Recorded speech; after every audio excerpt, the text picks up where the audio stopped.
ሰላም ጤና ይስጥልኝ ውድ 24/7 ዜና ተከታታዮቻችን፣ የሰዓቱን ዜና ይዤ ቀርብ ያለው እስከ ፍጻሜው አብራችሁን ቆዩ። የምንለቃቸው መረጃዎች እንዲደርሳችሁ ላይክ፣ ሼር እና ሰብስክራይብ ማድረጋችሁ እንዳትረሱ በማለት ወደ ዜናው አለፍኩ። በአማራ ክልል ደቡብ ወሎ ዞን ደሴ ከተማ መናኸሪያ ሰዎችን ጭኖ እየተጓዘ የነበረ አሽከርካሪ መገደሉን የደሴ ከተማ ፖሊስ መምሪያ አስታወቀ። አሽከርካሪው ሰዎችን አሳፍሮ እየተጓዘ በነበረበት ወቅት በአንድ የጸጥታ አካል በጥይት ግድያ እንደተፈጸመበት ተነግሯል። የተሰራጩት መረጃዎች ጥቃት አድራሹ አማራ ክልል አድማ ብተና አባል እንደሆነ ከመግለጻቸው ባሻገር የግድያ ጥቃቱን ያደረሰው ለምን ሳታሳፍረኝ መንገድ ላይ አለፍከኝ በሚል መሆኑን ያወሳሉ። ድርጊቱ አምባገነንነት የተሞላበትና ፍጹም የማይጠበቅ በመሆኑ ብዙዎችን እያስቆጣና እያበሳጨ ይገኛል። የደሴ ከተማ ፖሊስ መምሪያ አዛዥ የሆኑት ኮማንደር ጥላሁን ታደሰ እንዳሉት ግድያው ተፈጽሟል፣ ተጠርጣሪው ከነ ኤግዚቢቱ ከነ ጦር መሳሪያው ተይዟል ሲሉ አረጋግጠዋል። ዝርዝር ማብራሪያ ከምርመራ በኋላ ቢሰጥ እንደሚሻል ገልጸዋል። ጥቃት አድራሹ የአድማ ብተና አባል ነው ተብለናል ላልናቸው ኮማንደር ጥላሁን ግን የአድማ ብተና አባል ነው የሚባለው ውሸት ነው ሲሉ ተናግረዋል። ማንነቱን በተመለከተ ግን ማብራሪያ አልሰጡም። ከመቀሌ የትግራይ መውጣት ፈጽሞ አላስብም አሉ ሌተናል ጄኔራል ታደሰ ወረደ። የትግራይ ጊዜያዊ አስተዳደር ፕሬዝዳንት ሌተናል ጄኔራል ታደሰ ወረደ ትላንት ምሽት ሪዮት ከተሰኘ የበይነ መረብ ሚዲያ ጋር ቃለ መጠይቅ አድርገዋል። ቃለ መጠይቁ እስካሁን ባለው የስልጣን ቆይታቸው ረጅም የተባለለት ነው። ፕሬዝዳንቱ በዚህ ቃለ መጠይቅ ላይ ህወሓት የክልል ፕሬዝዳንት ለመሾም የጊዜ ሰሌዳ ስለማውጣቱ ጠቁመዋል። 23 የድሮ የካቢኔ አባላት ይመጣሉ፣ በ24 ወስነው ይጨርሳሉ፣ በዛው በ24 ክልል ምክር ቤት ፕሬዝዳንት ይመርጣሉ ብለዋል። እኔ የማስረክበው ነገር የለም፣ መረካከብ የሚባል አርቲፊሻል ጨዋታ ውስጥ አልገባም ያሉት ጄኔራሉ ይህ አጥፊ አካሄድ ተገቢ እንዳልሆነ እየገለጽኩ ነው። የለም በዛ መንገድ እንሄዳለን ካሉ ግን እንደፈለጉ ያድርጉ ሲሉ ተናግረዋል። በትግራይ ያለው ሁኔታ አሳሳቢ ቢሆንም የፌዴራል መንግስት ጣልቃ እንዲገባ ጥሪ እንደማያቀርቡ ገልጸዋል። ሌተናል ጄኔራል ታደሰ አሁን እየተወሰዱ ያሉ እርምጃዎች ህዝባዊ መግባባት ያልተፈጠረባቸውና አወዛጋቢ መሆናቸውን ጠቁመዋል። እንዲህ ያሉትን ውሳኔዎች በጠባብ መድረክ መወሰን እንደሌለባቸውና መላውን ህዝብ የሚነኩ ጉዳዮች በመሆናቸው አስቀድሞ መግባባት ሊደረስባቸው ይገባ ነበር ብለዋል። ነባር ምክር ቤቱ ይመለስ ወይስ ሌላ አማራጭ ይኑር የሚለው ጉዳይ ለውይይት ክፍት መሆን እንደነበረበትና አሁን ያለው ሁኔታ በጣም መጥፎ መሆኑን ገልጸዋል። የሆነው ሆኖ ፕሬዝዳንቱ ከመቀሌ እንደማይወጡ አሳውቀዋል። በግሌ ከመቀሌ ትግራይ መውጣት ፈጽሞ አላስበውም። የባለፈው የፕሬዝዳንት ጌታቸው ረዳ ጊዜ ስህተት ፈጽሞ አይደገምም ነው ያሉት። ባይናንስ በኢትዮጵያ ብር የሚደረጉ የክሪፕቶ ምንዛሪ ግብይቶችን ሊያቆም ነው። የክሪፕቶ ምንዛሪ ግብይት መድረክ የሆነው ባይናንስ ከግንቦት 7 ቀን 2018 ዓ.ም ጀምሮ በኢትዮጵያ ብር የሚደረጉ የክሪፕቶ ግብይቶችን እንደሚያቆም አስታወቀ። ባይናንስ አፍሪካ በኤክስ ማህበራዊ ገጹ ባወጣው መረጃ ውሳኔውን ከሀገሪቱ ተቆጣጣሪ አካላት ጋር በቅርበት ለመስራትና የኢትዮጵያን ግቦች ለመደገፍ ታሳቢ ተደርጎ የተወሰነ መሆኑን ገልጿል።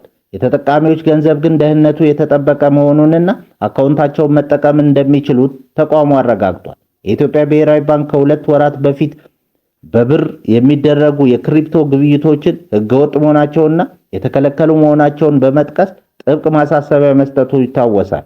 ባንኩ የካቲት 20 ቀን 2018 ዓ.ም ባወጣው መግለጫ ለማንኛውም መድረክ ሆነ የልውውጥ ማዕከል በብር የሚደረጉ የዲጂታል ሀብት ግብይቶች ያለ ባንኩ ፈቃድ በፍጹም የተከለከሉ መሆናቸውን አስታውቆ ነበር። እገዳው ማንኛውንም በብር የሚሰላ የክሪፕቶ ከረንሲ ልውውጥን የሚያካትት መሆኑ በመግለጫው ላይ ተጠቅሷል። ብሔራዊ ባንክ በአሁኑ ወቅት ደህንነቱ የተጠበቀና ስርዓት ያለው የዲጂታል ፋይናንስ ተሳትፎ እንዲኖር የሚያስችል አጠቃላይ ቁጥጥር ማዕቀፍ ለማዘጋጀት ከዓለም አቀፍ አቻ ተቆጣጣሪዎችና ከሀገር ውስጥ ባለድርሻ አካላት ጋር እየመከረ መሆኑን መግለጹም ይታወሳል። ባይናንስ ዛሬ ባወጣው መግለጫ ሁኔታዎች ሲመቻቹ በኢትዮጵያ ብር ግብይቱን በድጋሚ ለመጀመር ተስፋ እንደሚያደርግ ገልጿል። በደቡብ አፍሪካ በተለያዩ አካባቢ በዜጎቻችን ላይ እየደረሱ ያለው ግድያና እንግልት ማገርሸቱን ተከትሎ የኢትዮጵያ ኤምባሲ ለዜጎች ጥብቅ ማስጠንቀቂያ መልእክት አስተላለፈ። በሀገሪቱ እየተስፋፋ የመጣውን የውጭ ዜጋ ጠል እንቅስቃሴ በንቃት እየተከታተለ መሆኑን የገለጸው ኤምባሲው ኢትዮጵያውያን በንቃት ራሳቸውን እንዲጠብቁ አሳስቧል። የደቡብ አፍሪካ መንግስት ለዜጎች ጥበቃ እንዲያደርግና ገዳዮችን ለሕግ እንዲያቀርብ በደብዳቤ ጠይቋል። ዜጎች ከመቼውም ጊዜ በላይ በአንድነት እንዲቆሙ ከሌሎች አፍሪካውያን ጋር እንዲተባበሩና መረጃዎችን ለኤምባሲው በፍጥነት እንዲያጋሩ ጥሪ አቅርቧል።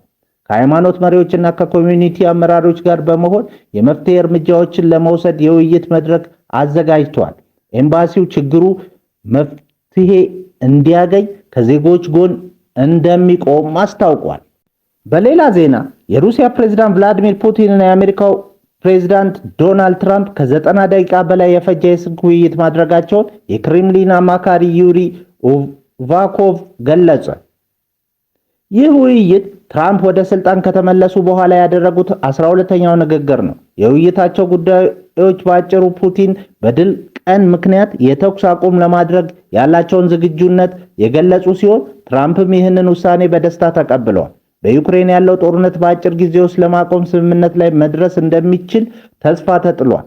ተወካዮቻቸውን በሞስኮና ኪየቭ በኩል ንግግሩን እንደሚቀጥሉ ተገልጿል። መሪዎቹ በኢራን እና በፋርስ ባህረ ሰላጤ ጉዳይ ላይ የመከሩ ሲሆን ፑቲን በኢራን ላይ የሚደረግ ማንኛውም የምድር ወረራ አደገኛና ተቀባይነት የሌለው መሆኑን አስጠንቅቀዋል። ሁለቱም መሪዎች ወደፊት ግንኙነታቸውን በቀጥታም ሆነ በተወካዮቻቸው በኩል ለመቀጠል ተስማምተዋል።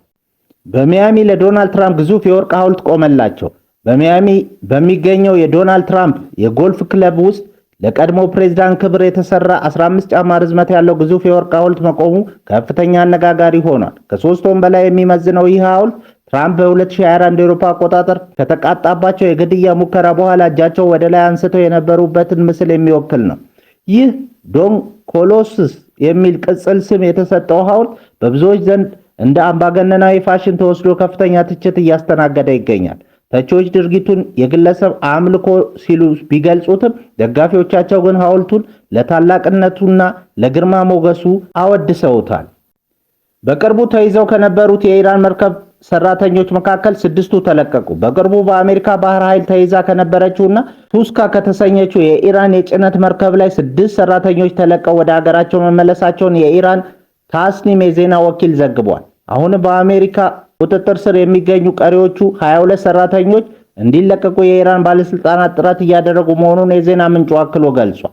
አሜሪካ መርከቧን የያዘችው እንደ አውሮፓ አቆጣጠር በኤፕሪል 20 ሲሆን ምክንያቱም ደግሞ መርከቧ የሆርሙዝ የባህር መስመርን ለቃ እንድትወጣ የተሰጣትን ትዕዛዝ ባለማክበሯ ነው ተብሏል።